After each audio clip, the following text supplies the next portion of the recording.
Hi friends, welcome back to Nizam వంటలండి.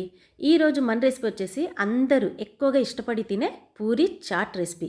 మరి ఈ పూరి చాట్ రెసిపీని ఈజీగా ఇంట్లోనే ప్రిపేర్ చేసుకుందాం. అది కూడా చాలా హెల్దీగా అనమాట. ఈవినింగ్ అయితే చాలండి, వెంటనే మనకు గుర్తుకొచ్చేది పానీపూరి, లేదంటే అందులో మనం ఎక్కువగా ఇష్టపడి తినేది పానీపూరి చాట్ అనమాట. ఈ చాట్ రెసిపీకి ముందుగా మనకు కావాల్సింది బఠానీలు. ఈ బఠానీ చూసారు కదా, నైట్ మొత్తం నానబెట్టేయాలి. లేదనుకోండి, మనకి రైతు బజార్లో ఫ్రెష్గా బఠానీ, పచ్చి బఠానీ దొరుకుద్ది కదా, దాంతో అయినా ప్రిపేర్ చేసుకోవచ్చు. ఇందులోనే బంగాళదుంపని కూడా ఒక పెద్ద సైజులో ఉన్న బంగాళదుంప ముక్కల్ని కూడా కట్ చేసి ఈ విధంగా తీసుకోవాలి. ఇప్పుడు వీటి మొత్తాన్ని కుక్కర్లో బాగా ఉడికించుకోవాలి. ఉడికించుకునేటప్పుడు ఇందులో కొంచెం పసుపు, దీంతో పాటు ఉప్పుని యాడ్ చేసి ఉడికించుకోండి. మనకి ఏంటంటే చప్పగా లేకుండా చాలా టేస్టీగా వచ్చేస్తుంది. పానీపూరి అయినా పూరి చాట్ అయినా బయట మాత్రం అస్సలు తినొద్దండి. అన్హెల్దీ, చాలా చాలా అన్హెల్దీ అనమాట. చాలా హెల్త్ ఇష్యూస్ అనేవి వస్తాయి.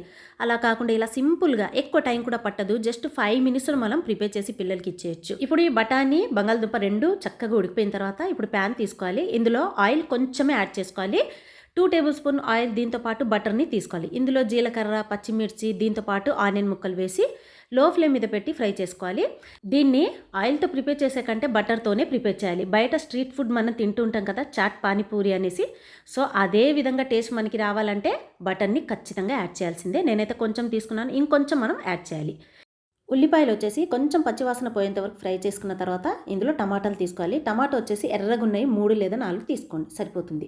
ఇప్పుడు ఇందులో కారం పొడి వచ్చేసి 1 table spoon, half table spoon పసుపు, 1 టేబుల్ స్పూన్ వచ్చేసి ధనియా పౌడర్ యాడ్ చేసుకోవాలి. దీంతో పాటు జీలకర్ర పౌడర్ వచ్చేసి ఎక్కువగా తీసుకోండి, 1 టేబుల్ స్పూన్. ఇందులోనే చాట్ మసాలా, ఇవి రెండు మాత్రం అస్సలు మిస్ చేయకండి. ధనియా పౌడర్ అండ్ జీలకర్ర, దీంతో పాటు చాట్ మసాలా, వీటితోనే టేస్ట్ కూడా కొంచెం డిఫరెంట్గా వస్తుంది, చాలా బాగుంటుంది. ఈ మసాలా మొత్తం కొంచెం పచ్చివాసన పోయిన తర్వాత మనం ఉడికించి పెట్టుకున్నాం కదా బఠానీలు, బంగాళదుంప, ఇందులోకి తీసేసుకోవాలి. ఇందులో తీసుకున్న తర్వాత కాస్త ఇవి ఉడికిన తర్వాత మనం మ్యాషర్ ఉంది కదా, మ్యాషర్తో మ్యాష్ చేసేసుకోవాలి. ఇలా డైరెక్ట్గా ఉడికించామనుకోండి, మనకేంటంటే టేస్ట్ అనేది రాదు. మ్యాష్ చేయాలన్నమాట మ్యాషర్తో. మీ దగ్గర మ్యాషర్ లేదనుకోండి, పప్పు గుత్తి ఉంటుంది కదా, దాంతో అయినా మీరు ఈ విధంగా మ్యాష్ చేసుకోవాలి. మనం మ్యాష్ చేయకుండా అదే విధంగా తిన్నామనుకోండి, ఏదో మనకి జస్ట్ కర్రీ తిన్నట్టు ఉంటుంది. అలా చేయకుండా జస్ట్ మనం ఈ విధంగా కొంచెం బఠానీ మనకి అక్కడక్కడ పలుకులు ఉన్నట్టు చూసి మనం మ్యాష్ చేసుకోవాలి. ఇప్పుడు ఇందులోనే నేను చెప్పాను కదండి, బటర్ని కాస్త ఎక్కువగా యాడ్ చేసుకోవాలనేసి నేను ఇంకొంచెం బటర్ తీసుకున్నాను. దీంతో పాటు కసూరి మేతి కంపల్సరీగా యాడ్ చేయండి.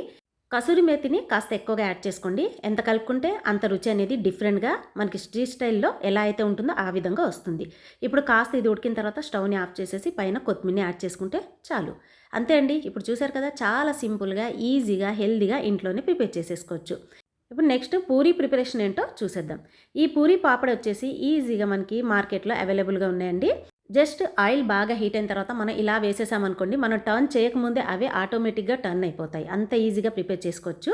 సో కాస్త ప్రిపేర్ అయిపోయిన తర్వాత నేను పైన కొంచెం హోల్ పెట్టేసి మనం ప్రిపేర్ చేసినటువంటి ఈ చాట్ ఉంది కదా, ఇందులోకి యాడ్ చేసేసుకోవటం. అంతే అండి. పైన ఇంకొంచెం మనం ఆనియన్ని తీసుకోవాలి, దీంతో పాటు కొంచెం కొత్తిమీరని యాడ్ చేసుకోండి. దీంతో పాటు మనం సేవ్ లేదంటే పాపడ్ని కూడా తీసుకోవచ్చు.